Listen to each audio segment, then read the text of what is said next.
이어서 500공과의 말씀 우리가 살펴보도록 하겠습니다. 공과의 말씀 이사야 32장으로 갔습니다.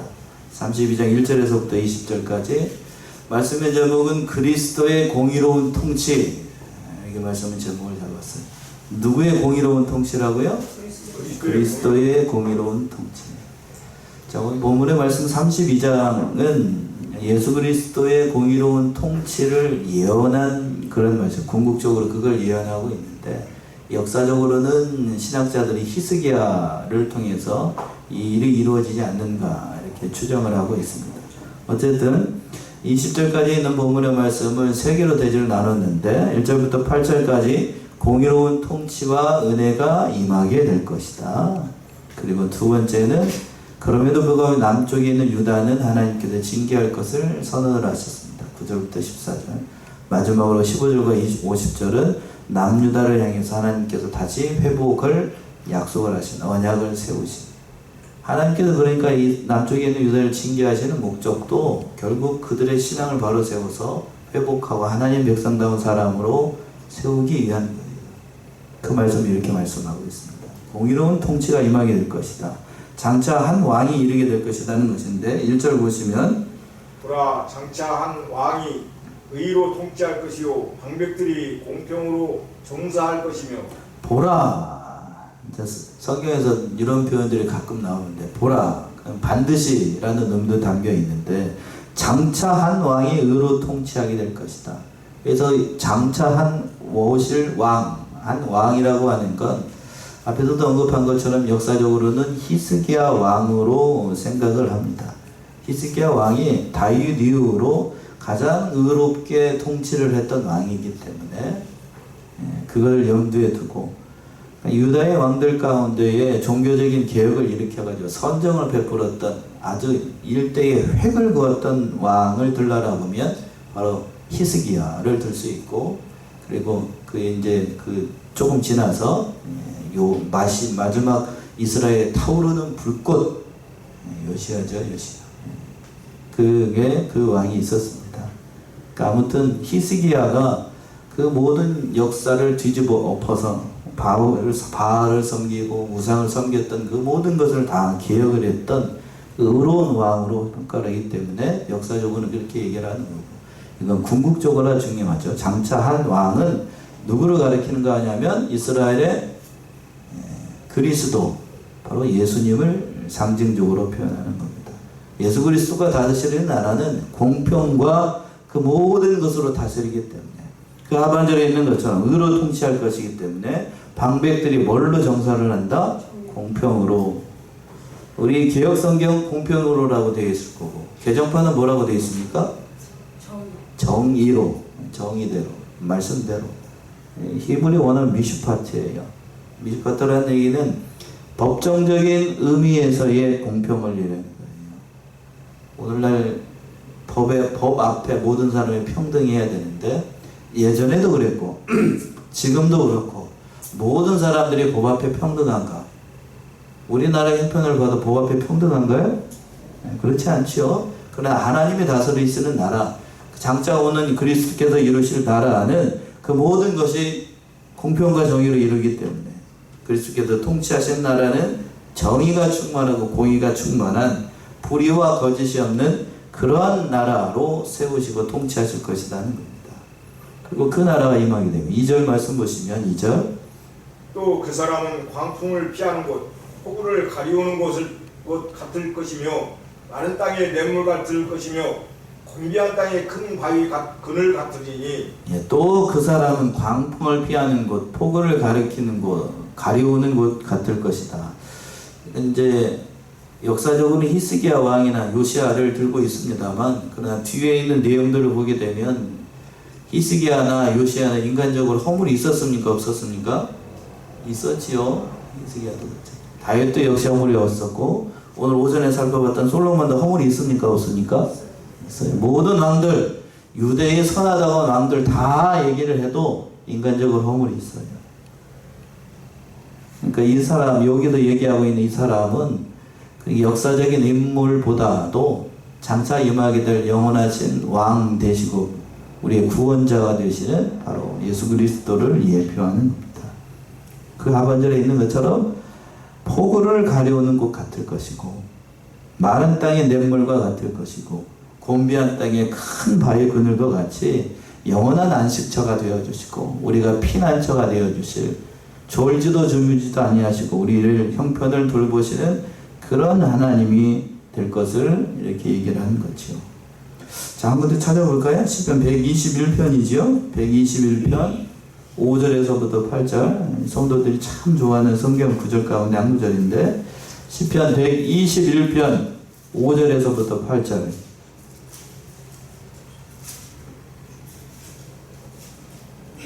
여호와는 너를 지키시는 이시라. 여호와께서 내 오른손에서 내 그늘이 되시나니 8절까지. 낮의 해가 너를 상하게 하지 아니하며 밤에라도 너를 해치지 아니하리로다. 여호와께서 너를 지켜 모든 환난을 면하게 하시며 또 너희 영혼을 지키시리로다. 여호와께서 너희 출입을 지금부터 영원까지 지키시리로다. 예. 이걸로 저기 CCM도 있죠? 예. 여호와는 너를 지키시는 자라.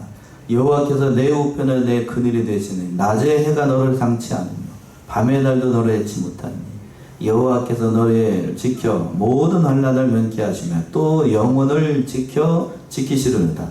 여호와께서 너희의 출입을 지금부터 언제까지? 영원까지 지키신다. 참 귀한 말씀입니다. 그러니까 그리스도에 이루어지는 그 나라, 그리스도께서 다스리시는 그 나라는 장차 이런 나라가 된다는 거예요. 장차 이루어지는 이 땅에 이루어지는 천년왕국, 전전적 입장에서 그 천년왕국이 이루어지게 되면 그 모든 일들이 이 땅에서 눈에 보이게끔 이루어지는 거예요. 저는 한 사람이자 목사의 양심을 들고 그 아름다운 하나님의 나라가 어디에 임하게 될 것이다? 보이지 않는 그 하나님의 나라가 저 위에 저쪽 세계만 있는 게 아니고 이 땅에 직접 계시록에 있는 것처럼 어떻게 하셔가지고 강림하셔서 우리가 눈에 보게끔 그 나라가 실제로 임하게 될 걸로 믿어요. 그 나라가 임하게 되면 이렇게 된다고요. 이렇게 돼요. 그러니까 참 순수한 신앙을 가지고 있었던 그런 믿음을 따라서 역사하시는 거예요. 그때가 되면 또 어떻게 되는가? 3절 보시면 3절. 보는 자의 눈이 감기지 아니할 것이요 듣는 자의 귀가 기울어질 것이며 보는 자의 눈, 즉 그 진리의 세계, 예수 그리스도께서 다스리시는 그 나라를 보게 되면 눈이 감기지 않는다고요. 눈이 감기지 않아. 왜? 예수 그리스도께서 다스리신 나라는 완전한 공의와 진리로 다스리기 때문에 바른 길, 생명의 길로 인도하기 때문에 눈이 감을 이유가 없는 거죠. 진리대로 다스리시고 진리의 빛으로 하시니까 눈이 감길 이유가 없어요. 오늘날 그 믿음이 없고 또 비극적인 건 범죄한 사람들이 자신이 얼마나 영적으로 무지한가, 영적으로 소경인가 그걸 깨닫지 못한다는 거예요. 근데 뒤집어서 생각하면 그 나라가 임하게 되면 그러한 영적인 무지에서 눈이 어떻게 되고 다 띄어져서 눈을 감지 않아도 하나님의 진리의 세계가 보니까요. 그런데 오늘날 우리의 형편을 세상이 돌아가는 이치로 봤을 때 모든 것이 공의대로 공평대로 진리대로 그 말씀대로 이루어지는 것 같지는 않습니다. 그러니까 자꾸 어떻게 내는 거예요? 그 세상 보기 싫으니까 눈을 어떻게 해요? 감아요. 눈을 감는다는 얘기는 여러 의미가 담겨 있어요. 얘기해봐야 그 세상 사람들이 들어요, 안 들어요? 안 들어. 그러니까 보기 싫은 세상 보기 싫으니까 눈을 어떻게 해볼 뿐이고 감아버릴 뿐이고 바른 길을 가는 자들이 더 이상 세상에 대해서 얘기를 할 수 없게 된. 그렇게 되면 교회가 교회 안에서 진리를 선포할 수 없고 믿는 자가 세상 가운데서 하나님의 말씀을 전할 수 없는 세상은 비참한 나라입니다. 그런가요? 여러분이 말씀대로 산다라고 하는 것, 주일에 우리가 이렇게 많은 수가 모였습니다만 하나님 앞에 나와서 예배를 드린다고 하는 것이 얼마나 기쁘고 감사한 일인지 알지 못해요. 그러나 자꾸의 형편이, 믿음의 형편이 점점 그렇게 되어 있지 않는 것 같아요. 그러나 뒤집어서 생각하면 그날이 되면 우리가 그날을 소망하는 건, 예수 그리스도의 나라를 소망하는 건 진리대로 말씀대로 그 모든 일들이 이루어질 그 나라를 소망하고 있기 때문에 그 하반절에서 듣는 자의 귀가 기울어질 것이다. 이 말은 예수 그리스도의 말씀이 생명이 되고 귀한 말씀이기 때문에 기울어진다는 얘기, 이렇게 한쪽으로 기운다는 얘기가 아니고 저절로 귀를 쫑긋하고 예수 그리스도의 말씀 어떻게 된다는 거예요? 경청하게 된다. 듣게 된다는 거예요. 빌립보 감옥에서 바울과 실라가 하나님을 찬송을 할 때에 그 감옥에 있는 죄수들이 그 바울의 찬송과 기도 소리를 다 어떻게 했다고 돼 있어요? 들었다라고 돼 있잖아요. 꽥꽥 소리 질러서 들었을까요? 아니죠. 하나님께서 심령의 문을 여셔서 듣게끔 하셨다고요. 그 일이 일어난다. 실제로 그 일이 일어난다. 또 산을 보시면 조급한 자의 마음이 지식을 깨닫고 어눌한 자의 혀가 민첩하여 말을 분명히 할 것이라. 예, 그분이 다스리는 그 나라가 되면 조급한 자의 마음이 지식을 깨닫고, 이 조급하다는 것은 매우 경솔한다는 그런 사람이죠. 이스라엘 백성들의 그때 당시의 영적인 형편을 얘기를 하는 것인데, 하나님을 아는 지식이 없어서 사람들이 조급하고 어느 것이 선이고 어느 것이 악인지를 구분하지 못하는, 그러나 예수님이 다스리신 나라는 그 자들이 마음의 지식을 깨닫게 되고, 그 하반절에서 어눌한 자의 혀가 어떻게 된다고요? 민첩해서 말을 분명히 하게 될 것이다. 진리를 제대로 깨닫지 못하고 신령한 세계, 믿음의 세계, 그 진리의 세계를 발견하지 못하니까 말을 어눌하게 할 수밖에 없는 거고, 마음이 민첩하지 못해서 그 달변으로 뭘 얘기하지 못해요. 갑자기 그 오순절의 성령의 역사가 생각이 나는데, 사도행전 2장에서 보시게 되면 오순절 성령이 강림을 하니까 16개 그 나라의 출신의 그 사람들이 자기 나라의 방언으로 예언을 했다고요. 그 말을 다 들었어요. 오순절 성령의 역사를 통해서 나타났던 그 방언은 우리가 알아듣지 못하는, 소위 말해서 그러한 방언이 아니고 외국어로서의 방언이죠. 외국어로서의 방언. 그래서 나는 분명히 뭘로 얘기를 하고 있는데, 이 대한민국 말로 얘기를 하고 있는데, 듣는 사람이 뭘로 듣는 거예요? 영어로 듣고, 불어로 듣고, 일본어로 듣는 거예요. 그 믿음의 역사가 일어났다. 그러니까 이 말이 어눌한 자들 분명히 알게 될 것이고, 베드로도 역시 마찬가지예요. 지식이 짧아서 예수님과 함께 할 때에는 실수도 많고 허물도 많았다고요. 그러나 오순절 성령의 역사의 강림 사건을 일어나고 난 다음에 베드로가 한번 단에 서서 설교하면 몇 명씩 회개를 하고 3,000명씩 회개하는 믿음의 역사가 일어났어요. 제가 한번 설교할 때 이런 역사가 일어나면 얼마나 좋겠어. 그러나 그런 역사는 그때 그 사람에게 한정돼서 일어난 거고, 오늘날 저와 여러분들에게는 그런 사명이 있는 건 아닙니다. 은사가 다른 거예요. 은사가 다른 거. 솔로몬이 겸손하게 자신의 역할에 충성했던 것처럼 은사가 다른 면에 있어서 충성하면 하나님께서 그 모든 것을 통하여서 영광을 나타내시고 잘했다 칭찬하시는 거예요. 5절 다시 한번 보시면, 5절이요. 다시 한번 읽어보세요. 5절. 어리석은 자를 다시 존귀하다 칭하지 아니하겠고 게으른 자를 다시 정죄하다 말하지 아니하리니. 예, 가치관이 전도된 사회라는 거예요. 이사야 당시의 세대가 가치관이 전도가 돼가지고 악을 선하다 선을 악하다. 오늘날 대한민국의 형편이 그런 것 같아요. 점점 그 선하게 물려받았던 그 신앙의 전신과 신앙의 전통들이 점점 무시가 되고 있고, 그리고 점점 그 사회의 악이 관영해져서 그런 세상으로 점점 돼가고 있는 것 같아요. 정치적인 얘기를 할 수 없습니다만 점점 이 차별금지법이나 동성애와 같은 것들도 점점 합법화로 기울어져 가고 있는 것 같고, 그걸 악하다라고 얘기하는 교회와 그 목사님들을 다 도매급으로 다 얘기하는 그런 형편을 보게 되면 우리의 형편이 얼마 남지 않은 것 같아요. 우리의 형편, 우리의 믿음을 지킬 수 있는 것이 얼마 남지 않았다고요.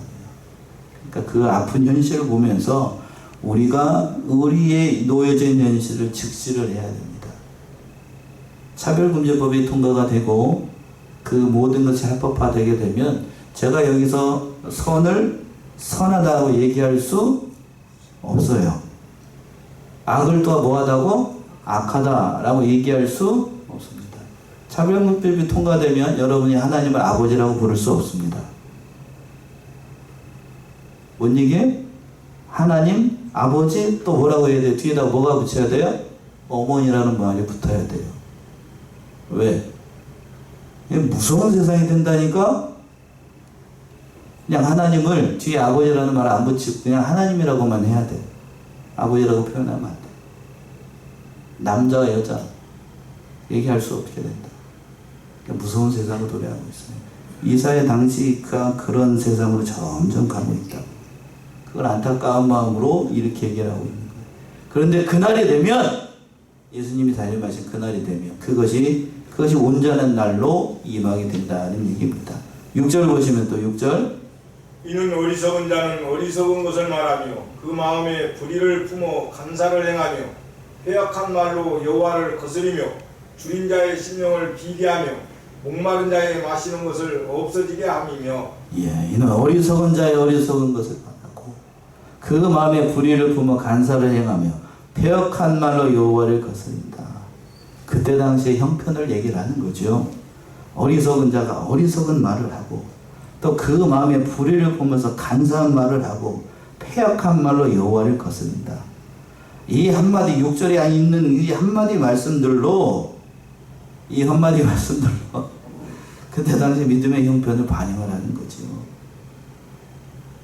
그러나 그런 것이 다 전도가 돼서 줄인 자의 심령을 비게한 목마른 자의 마시는 것이 없어지게 할 것이다. 또 7절 보시면 7절 게으른 자는 그 그릇이 악하여 악한 계획을 베풀어 거짓말로 가련한 자를 멸하며 비핍한 자가 말을 바르게 할지라도 그리하며니와 예, 이사야 당시에 그 형편을 얘기를 하는 거예요. 게으른 자는 그 그릇이 선하다고 약하다고요? 악합니다. 인간의 본성은 선합니까? 악합니까?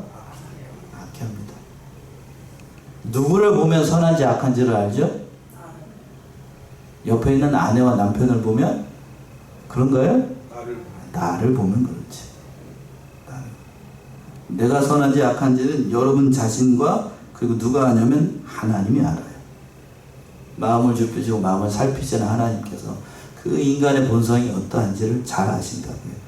목사님 그렇게 얘기하지 마셔요. 저는 그래도 선한 편에 드는데 그렇게 생각하는 게 악이고 죄라고요. 인간은 선하다고 약하다고요? 악해요. 아담의 모든 것을 물려받은 우리는 결코 선하지 않고 또 선을 택할 만한 능력이 우리에게 있어요? 없어요? 없습니다. 목사님 그래도 저는 선을 택할 수 있을 것 같습니다. 그렇게 생각하는 게 죄라니까. 인간은 선을 택할 수가 없어요.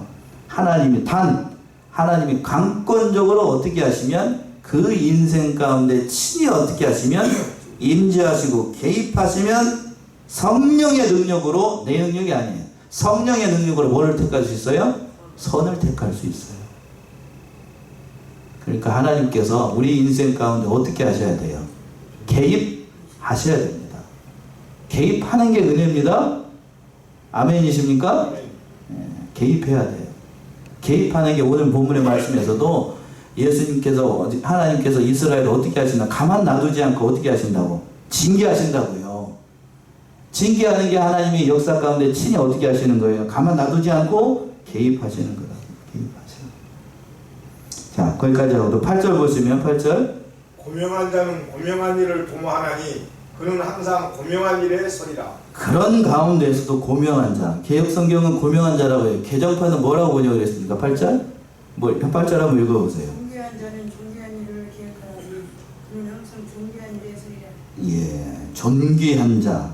개혁성경은 뭐라고 번역을 했고? 고명한 자. 이 고명이라는 말의 히브리 원어가 나디브인데 이 관용 또는 고상함이라는 말로 자원하는 마음으로 아낌없이 선을 베푸는 것을 얘기를 하는 거예요. 그러니까 이 고명이라는 말도 그렇고 또 뭐라고 그랬다고요? 존귀라고 하는 말도 옳은 번역은 아닙니다. 그러니까 관용 또는 고상함, 아낌없이 주는 선한 마음. 그러니까 선한 마음을 가진 사람들은 무슨 일을 tanam한다고요? 선한 일을 도모하고 항상 무슨 일에 서리라? 선한 일에 서게 된다는 겁니다. 인간의 본성이 악한데 예수 그리스도의 조명하심과 성령의 강권적인 역사가 있게 되면 그때부터 우리는 무슨 일을 한다고? 오늘 기억 성경에 있는 것처럼 고명한 일을 하고 존귀한 자가 되어서 존귀한 일을 하는 거예요. 하나님이 개입하시지 않으면 우리는 결코 말씀에 있는 것처럼 고명한 일이나 존귀한 일을 할 수가 없습니다. 그러니까 언제나 예수 그리스도의 다스림이 통치하심 안에 있다는 거예요. 그 백성을 만들기 위해서 이제 9절부터 14절까지는 유다를 징계할 것을 예언하신 거예요. 9절 말씀 보시면 너희 안일한 부녀들아 일어나 내 목소리를 들을지어다. 너희 염려 없는 딸들아 내 말에 귀를 기울지어다. 너희 안일한 부녀들아 일어나 내 목소리를 들을지어다. 안일한 부녀들, 남쪽에 있는 이스라엘 백성들, 유다의 백성들을 무슨 부녀라고 부르고 있냐면 안일한 부녀라고 얘기를 하고 있어요. 그러니까 안일하다는 얘기는 죄를 저질렀어도 조금도 후회하거나 뭐 양심의 가책을 느끼지 않고 뻔뻔하게 나아가는 것, 죄에서 돌이키지 않는 하나님의 징계 중에서도 그걸 알지 못하고 계속해서 악을 고집하는 걸 안일하다라고 얘기를 하는 거예요. 안일하다. 그 자리에서 어떻게 하라고요? 일어서서 내 목소리를 들으라. 그 떨쳐낸 안일한 생각, 또 가반대로 염려 없는 것. 염려 없으면 좋죠. 근데 염려 없다는 얘기는 하나님과 관계없는 염려를 얘기하는 거예요. 나는 뭐 하나님 없어도 이 세상에서 잘 먹고 잘 살 수 있다라고 생각하는 것 자체가 죄라는 얘기예요. 그런 생각들을 다 버리고 하나님 말씀에 귀를 기울이라.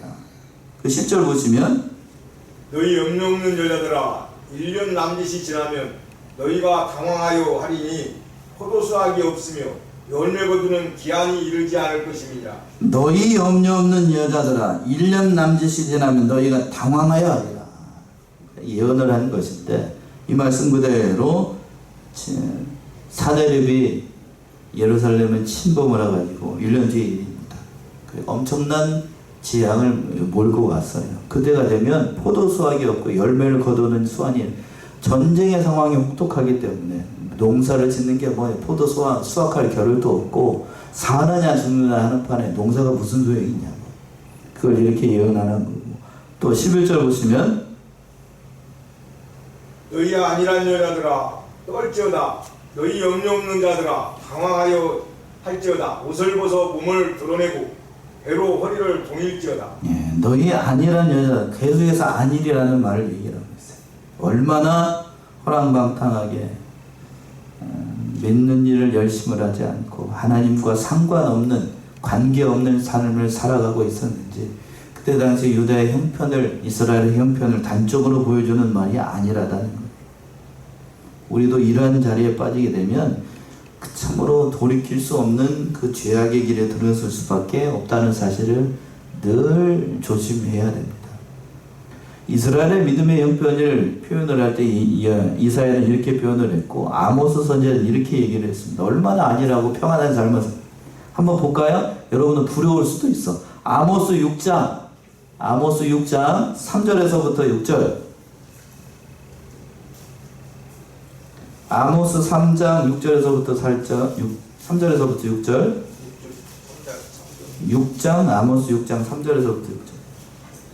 너희는 흉한 날이 멀다 하여 강포한 자리로 가까워지게 하고 상하상에 누우며 신상에서 기지개 켜며 양떼에서 어린 양과 우리에서 송아지를 취하며 먹고 비파에 맞추어 헛된 노래를 지절거리며 바위처럼 자기를 위하여 악기를 제조하며 대접으로 포도주를 마시며 귀한 기름을 몸에 바르면서 요셉의 환난을 인하여는 근심치 아니하는 자로다. 예.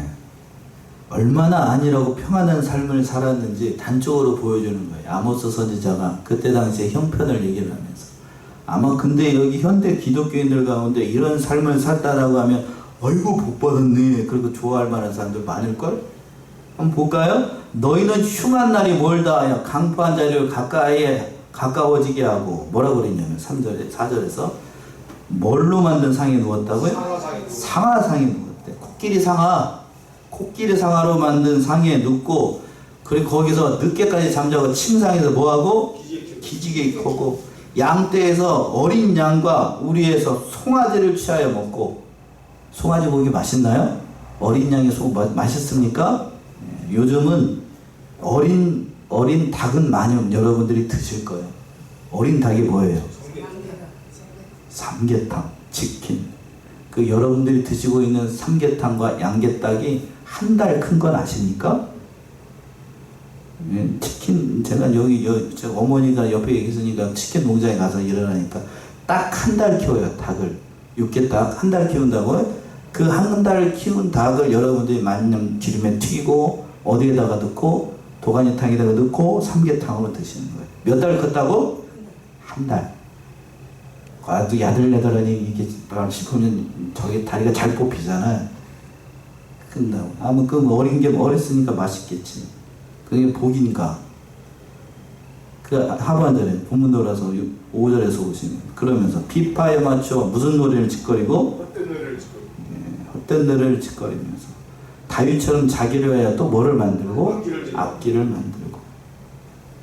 그러니까 이 말은 헛된 놀이를 짓거린다는 것은 앞에서는 그랬어요. 어린 양과 어린 송아지를 먹고 취하여 먹고 또 비파와 또 다윗처럼 악기를 만든다는 것은 음주 가물을 즐긴다는 거죠. 아주 태평성대입니다. 그냥.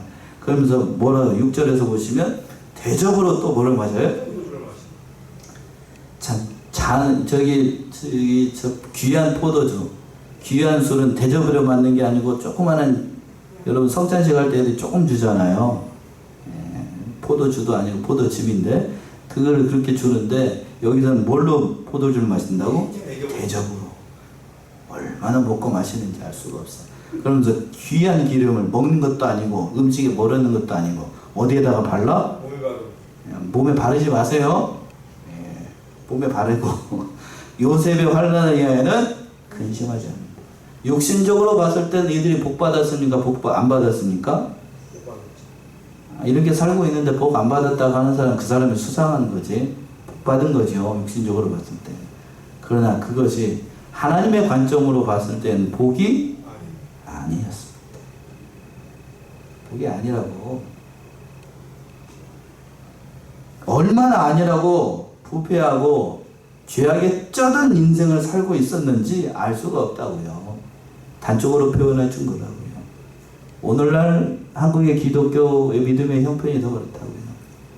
저를 가르쳤던 저희 스승 목사님들 믿음 잘 이해하고 잘 했었습니다만, 그러나 한국 교회의 그 잘못된 신학이 뭐냐면 일명 번영 신학과 쉽게 얘기하면 잘 살아보자 신학.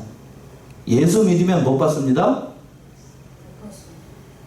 여러분들도 이제 좀 이따가 전도할 건데 예수 믿으면 뭐 받습니다? 복 받습니다. 여기서 복의 기준이 전도할 때의 기준이 어디에 따른 어느 복을 얘기를 하는 거예요? 저 위에 있는 복이 아니고 어느 복을 얘기를 하는 거예요? 세상 복, 땅의 복, 기복, 이 복을 얘기를 한다. 그런데 예수 믿으면 우리가 복 받는 건 사실이에요. 물론 땅에서도 복을 받습니다만, 그러나 궁극적으로는 어디에서? 하늘나라에서 우리의 뭐가 죄가 사해지고 하나님의 백성이 되어서 이 땅에서 하나님의 백성답게 사는 것이 복입니다. 맞나요? 그런데 우리는 그걸 등한시하고 다른 종교나 다른 사람들이 얘기하는 것처럼 이 땅에서 잘 되는 걸 가르쳐요. 그건 기독교가 아니라고.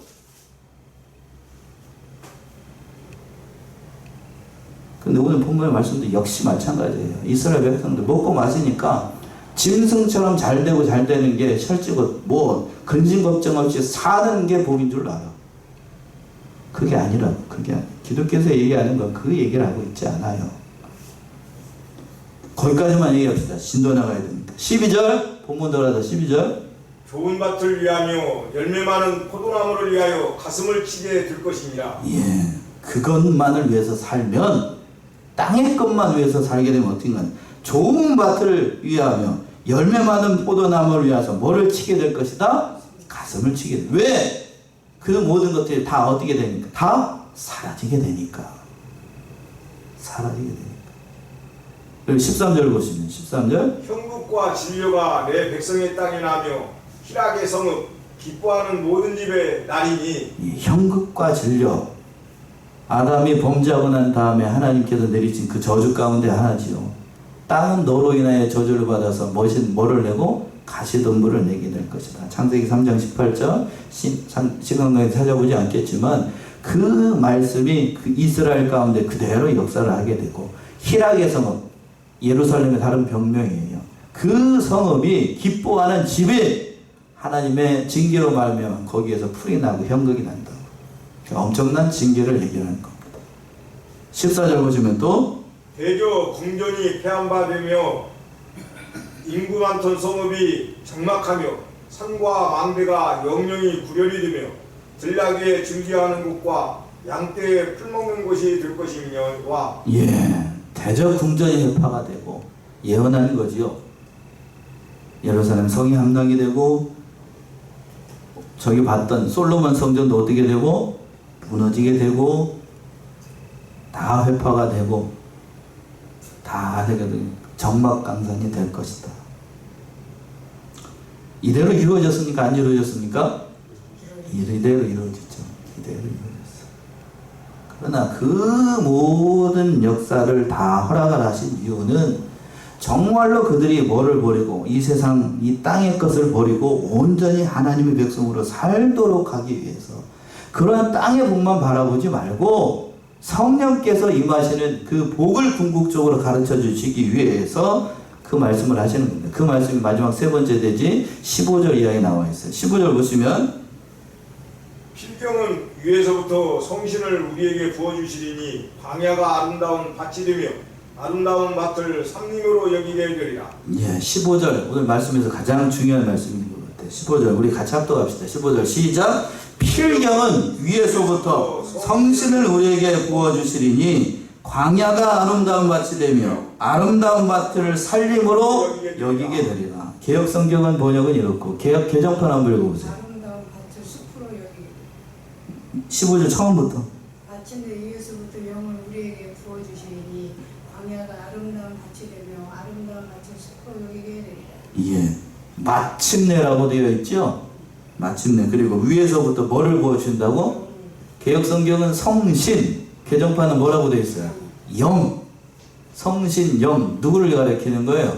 성령 하나님을 가리키는 거죠. 그러니까 이 말씀은 하나님께서 가장 큰 복은 앞에서 얘기했던 그러한 복들이 아니고 육신적인 복이 아니고 우리에게 뭐가 부어지는 거? 성령이 부어지는 거예요. 성령이 부어져야 뭐가 된다니까요? 성령이 부어져야 예수님을 누구로 승인하게 되고 예수님을 나의 주님으로 영접할 수 있게 되는 거고 성령이 우리와 함께 계셔야 우리가 진리를 보게 되고 성경을 볼 때에도 그 감동으로 성경을 볼 수 있게 된다. 성령이 조명하심이 없으면 제가 여기서 말씀을 전할 수도 없어요. 물론 성령이 조명한다는 얘기는 진리 가운데 우리를 인도한다는 얘기인데 전에도 한번 말씀드린 것 같습니다만 성령의 조명하심으로 성경을 읽고 성경을 전하고 말씀을 전하야 성도들이 그것을 얻어서 진리 가운데 행할 수 있고 바른 길을 걸어갈 수 있습니다. 그러면 성령이 역사하시지 않음에도 불구하고 사람들이 따를 수 있는가? 따를 수 있다고 없다고 그랬어요? 따를 수 있다고 그랬죠. 자, 이 시간 예배를 드리는데도 성령의 인도하심 아니고 마귀의 영을 받아서 예배 드리는 사람도 있을까요? 없을까요? 있습니다. 대표적으로 얘기를 해볼까요? 저기 가게 되면 무슨 천지? 신천지 가운데 예배 드리는 사람들, 신천지가 말씀을 전하는 그 목사에게 성령의 역사를 가서 말씀을 전하실까? 여러분 어떻게 생각하세요? 그런가요?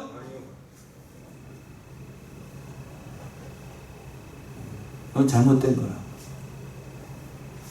어느 목사님이 그렇게도 얘기하시는데 성령이 떠난 목사, 성령이 떠난 교회 있을 수 있습니다. 그러나 성령이 떠난 목사, 성령이 떠난 교회 그건 비참한 거예요. 그건 하나님이 하신 일이 아니기 때문에 예수 그리스도의 심판대에 가면 예수님을 부릅니다. 자기는 물론 누구의 능력으로? 주의 이름으로 귀신을 쫓아내고 주의 이름으로 선지자 노릇하고 주의 이름으로 제사장 노릇하고 주의 이름으로 목사 일을 했습니다. 그런데 예수님 뭐라고 그럽니까? 불법을 행하는 자들아 나에게서 어떻게 하라? 떠나라. 판단은 마지막에 하는 거예요. 무서운 말씀이에요. 굉장히 무서운 말씀. 그러니까 오늘 말씀에 적용한다라면 반드시 뭐가 부어져야? 성령을 통해서 해야 돼. 그래야 그 하반절에 있는 광야가 무슨 밭으로 되고 아름다운 밭이 되고 아름다운 밭이 또 뭐가 되고 살림으로 여겨지게 된다.